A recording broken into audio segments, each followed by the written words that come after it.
But for you, sensations and perceptions are still fishes in the ocean. Is that right? Yes. In other words, you understand that your current experience of the body is a flow of sensations appearing in awareness, and your current experience of the world is a flow of perceptions appearing in awareness. Is that right? I can drop a lot of the labels that we place on our perceptions. I don't see chairs or people, but Okay. I see... You see perceptions. I see colours, shapes. Okay, but they are perceptions. Yes. All there is to colours and shapes are perceptions. Yes, that's right. Would you? I agree. Let's stick with perceptions for the moment. Exactly the same is true of sensations. Let's stick with perceptions. Okay, you've removed the label chair and table, and all it is now are colours and shapes. But now let's remove the label colours and shapes, because all there is to colours and shapes are perceptions. Would you agree? Definitely. Okay. Would you agree that all perceptions appear in consciousness? Yes. Now, in the same way that you previously understood, there's no such thing as a thought in consciousness, but rather there is a process of thinking in consciousness. But can you see that all there is to a perception is perceiving? In other words, we never find the discrete object, a perception, in consciousness. It's not a fish in the water, in the ocean, it's a current in the ocean. So you're saying there's no such thing as perception independent of perceiving? Well, what's your experience? Could you have an experience of perception independent of perceiving? Definitely not. Okay, so in other words, perception is just a crude label for the experience of perceiving. Yes, So a crude label. A crude label. A chair and a table is a very crude label. A colour and a shape is a slightly less crude label. A perception is a slightly less crude label. Perceiving or seeing is a more accurate label. But let's go further. Is there anything, if you were to try to touch the stuff that seeing is made of, would you find anything there other than knowing? No, there's no borders or anything to touch. But what is the stuff? You are now experiencing seeing. Yes? So you must be experiencing the stuff it is made of. Yeah, now touch the experience of seeing. Do you find anything there other than knowing? All there is to seeing is knowing, but there is more to knowing than seeing. Yes? Close your eyes. You're no longer seeing, but you're still knowing your experience. So there's much more to knowing than seeing, but all there is to seeing is knowing.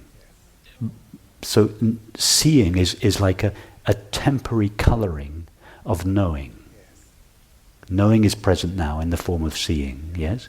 Close your eyes. Seeing has disappeared, but the stuff it was made out of, knowing, remains. So nothing has really disappeared, just a temporary name and form of knowing has vanished. So even seeing is an albeit very fine label that doesn't really describe our experience. We can go one step further and see that even seeing is a colouring of something that is more fundamental than seeing, which is pure knowing or pure consciousness. And now if we go back, and we cannot go further back, can you go further back? Can you find anything behind knowing in your experience? So having gone all the way back, we can now start out again in the opposite direction, starting with knowing and understanding that when the experience of seeing begins, no new substance comes into existence. The pre-existing substance, pure knowing, simply assumes the form of seeing, which thought then conceptualizes as a sight, which thought then again conceptualizes as colours and shapes, which thought then again conceptualizes as tables and chairs. But all that is actually there is knowing. Yeah. No object called a perception, no thing called a color or a shape, no material object called a table or a chair actually comes into existence.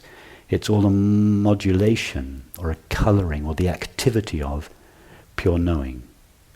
And when the experience of seeing vanishes when we close our eyes, the knowing out of which it was made doesn't vanish, it remains as it always is, and it assumes the form of sensing or thinking or feeling. But it never actually ceases being itself and never actually becomes anything other than itself. It's very easy to check that. You just ask yourself, is there anything to my experience other than the knowing of it? Can you now point to anything in your experience other than the knowing of it? What about the sensation of your hand on the mic? Is there anything there other than the knowing of it? What about the sound of my voice? Is there anything there other than the knowing of it? Or the sight of this room? And now you use your imagination. Imagine you're having a near-death experience. Is there anything there other than the knowing of it? Or a vision of the Buddha. Is there anything there other than the knowing of it? So knowing is the only substance that is ever known.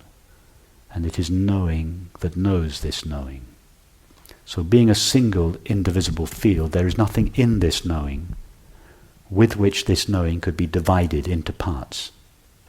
It's a homogeneous field, a single field, and being a single field, it has no limits or no parts, and it is therefore unlimited or infinite. That's what William Blake meant when he said, when the doors of perception are cleansed, everything will appear to man as it truly is, infinite. When the way we see, when the doors of perception are cleansed from all the concepts that thought superimposes upon our experience, the reality of experience, infinite being, will shine, and everything will be seen as that.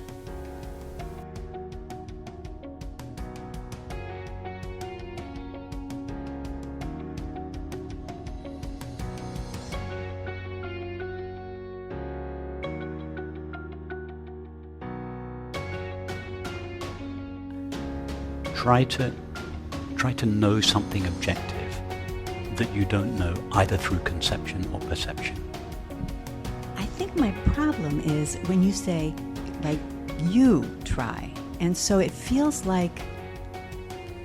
egocentric in the sense that the world depends on my perception rather than infinite consciousness doesn't need me or perception. You know, I think that's what I'm getting stuck on. What evidence is there of a world outside perception?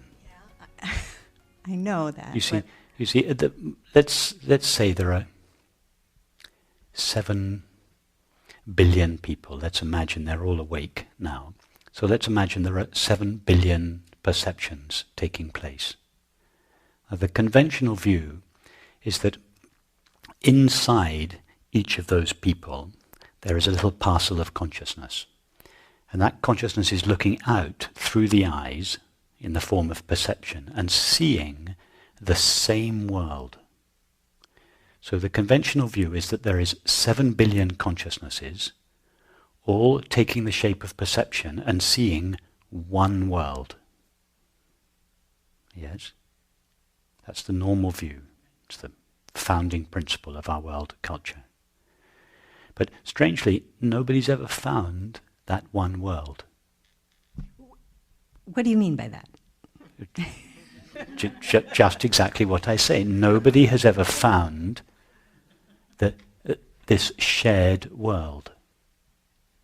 Because all each of the 7 billion of us knows is our own perception. Now, my perception is different from yours. Yet, can 2 perceptions meet? Have you ever seen 2 perceptions meeting or touching each other? What sort of an experience would that be, 2 perceptions? Try to make your perception now and my perception touch each other. Can you do that? Can two thoughts meet? Try now. You think of something and I'll think of something. Do thoughts ever meet each other?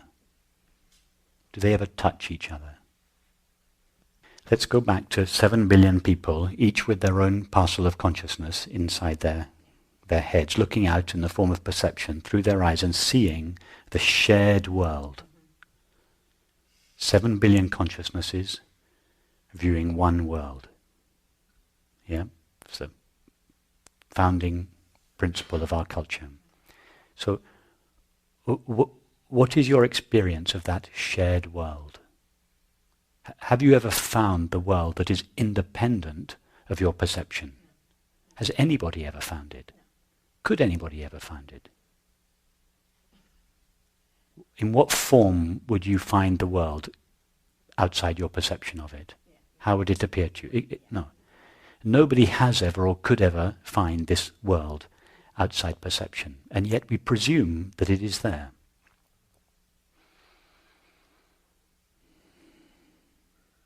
So we presume that there are 7 billion consciousnesses, and each consciousness we think is limited to the body, and each of those consciousnesses looking at the same world. Now our experience is the opposite of that. Nobody has ever experienced a limited consciousness.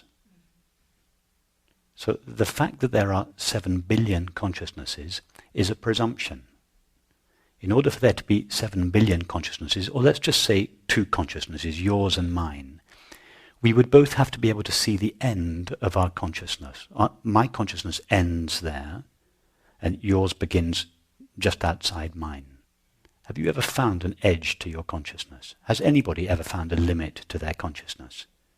No. So the idea of 7 billion consciousnesses is an idea that is not validated by experience. Likewise, the idea of one world is an idea that is not validated by experience. Could it not be that instead of 7 billion consciousnesses and one world, could it not be that there is one consciousness and 7 billion worlds? Could it not be that the world that each of us is seeing now, or let's say the room that each of us is seeing, conventional thought says there are 75 consciousnesses seeing one room. Could it not be that one consciousness is seeing 75 rooms?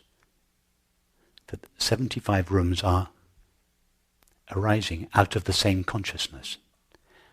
Why is there a consistency between the 75 rooms? Because they all come from the same consciousness. It is the consistency of consciousness that gives the world, the 75 worlds, their apparent consistency. What we share is not the world, it is consciousness. Your world is private. Your perceptions are private. Your sensations are private. Your thoughts are private. Nobody can experience the sensation you're having. No one can experience the perception you're having. No one can experience the thought that you are having. But the you that are having it, how do we know that that isn't shared? We don't. It's just a presumption. It's a religion of materialism to which our culture subscribes. A religion that consciousness is a byproduct of and limited by the body. There is not one shred of evidence for it.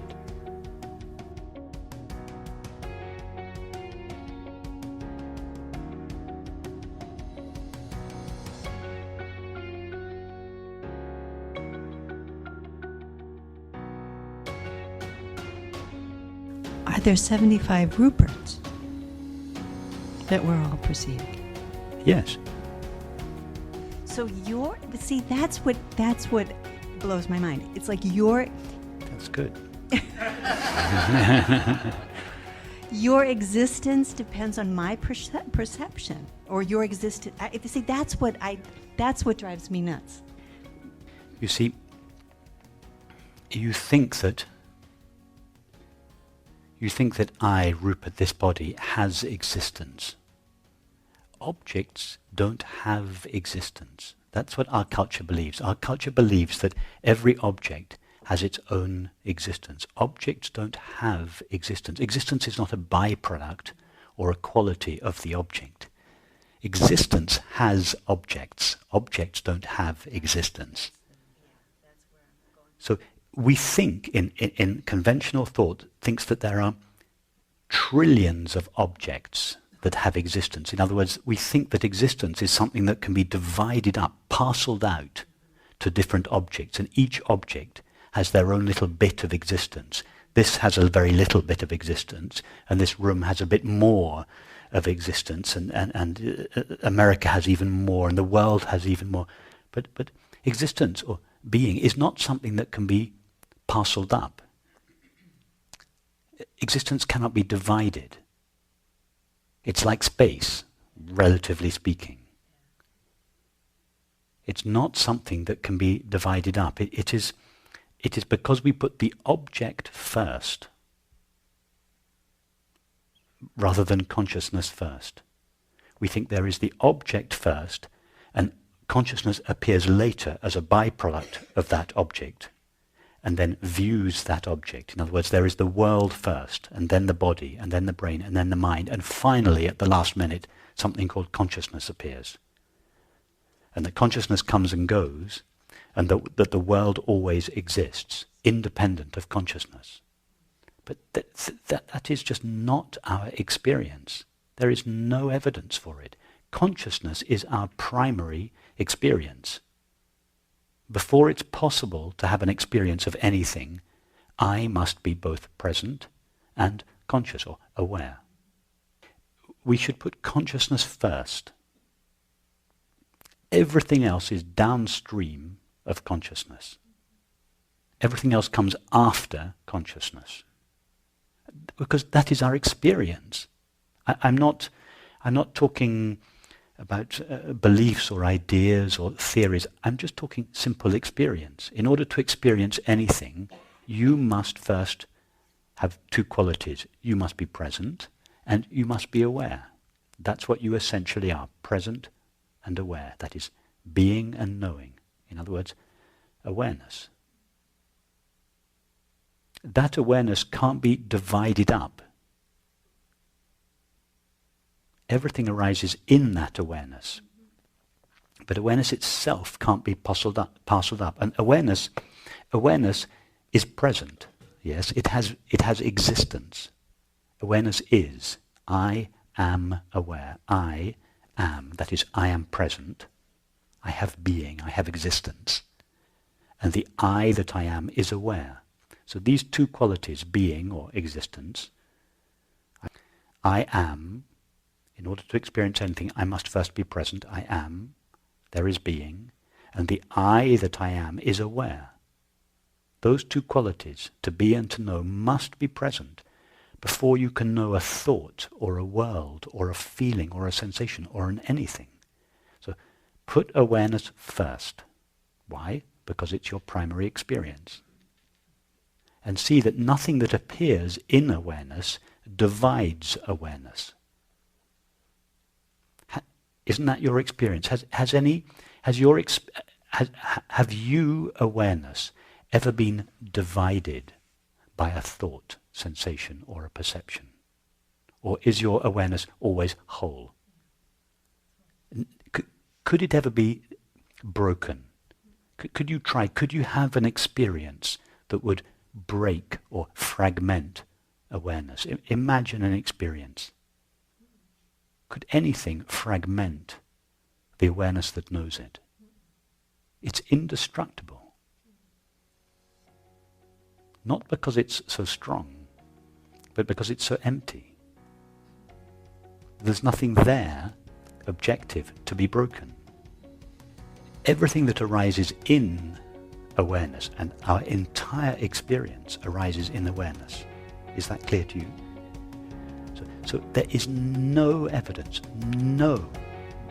zero evidence that there is anything outside awareness.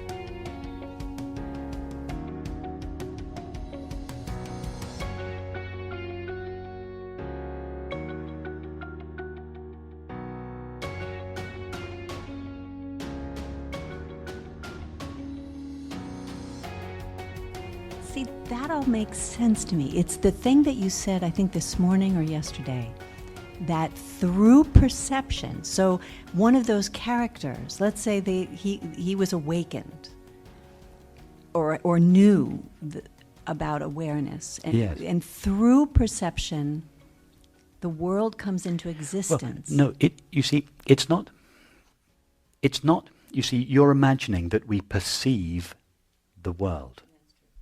We don't perceive the world, we perceive perception. We presume it's the perception of the world, but we never find the of the world. It's just perception. It's not the perception of something. So when I say the world comes into existence through perception, I understand why you might have misunderstood that, and it's perhaps not clear. What I should say is, an apparent world comes into existence. Yeah, it's not the actual world. And the appearance of a world comes into existence when consciousness takes the form of perception. But no actual independently existing world ever comes into existence.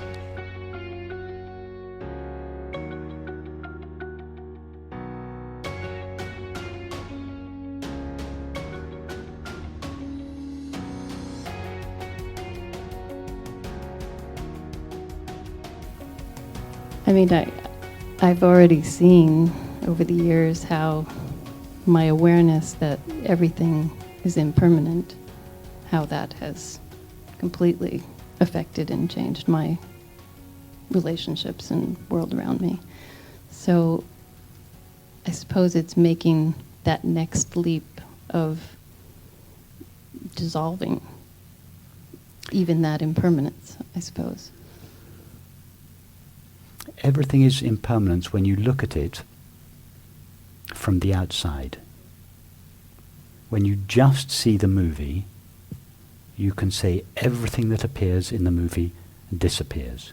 All the people, all the objects, all the action, the entire world of the movie disappears. It's all impermanent if we look at the movie. But if we see the screen, we cannot say it's impermanent. So if we look at appearances, yes, from the point of view of appearance, everything is impermanent. Is there not something that has remained present with you all your life? Yes, and So that's the one that thing, can't be yes. impermanent. So it's not true. It's true that everything is impermanent if we're strictly, we stick to the words everything, Right. every object is impermanent, every appearance. But there is something which is not a thing, we just, in inverted commas, there is something which runs throughout all experience, which never comes or goes, which is its reality, the stuff that is what is continually being transformed from one form to another, from one appearance to another, but it doesn't disappear. So discover that. Instead of letting that go into the background and the appearances come into the foreground, let them change place. Let that reality be in your foreground, and let the changing appearances go into the background. You don't stop relating to them, but the first thing you see is the real substance, not the changing appearance. Give your heart to the reality, and give your mind to the appearance. In your heart, stay with the never-changing reality of all experience, and let that inform your mind's engagement with the ever-changing appearance. I was thinking about how it's almost as if it's kind of, you can go through years or months or weeks or whatever it is of making that priority, that shift, but there must be something that puts you over the edge to really be in it. That is. So I'm just wondering if you could share with us how that shift Don't happened see it like that. for you. You see it like that, you give yourself an impossible goal in the future that suddenly the light's going to go on. Suddenly you're going to get over the finishing line, and then it's all going to be okay. And in this way you project what we are speaking of here into a never attainable future. Occasionally we hear stories of people for whom it happened like that. And needless to say, they make good stories because they're dramatic events. But in my case, and in most cases, it's not like that. What we're talking about here is not an experience. It is a revelation of the nature of all experience. Now, that may dawn on you in one momentous moment, and it'll just pull the rug from under your feet and leave you sitting on a park bench for 2 years. But it's very rare that it happens like that. It does happen like that, but it's very rare. In most cases, it's not like that. At the other extreme to that, it can happen so quietly. The mind, to begin with, the mind cannot even notice it. Or maybe the mind just goes, oh yes, of course. That's what they were talking about. Yes, of course. It could just be like that. And then you just carry on doing whatever you're doing. Don't wait for an event to tip you over the edge. It's highly unlikely to happen.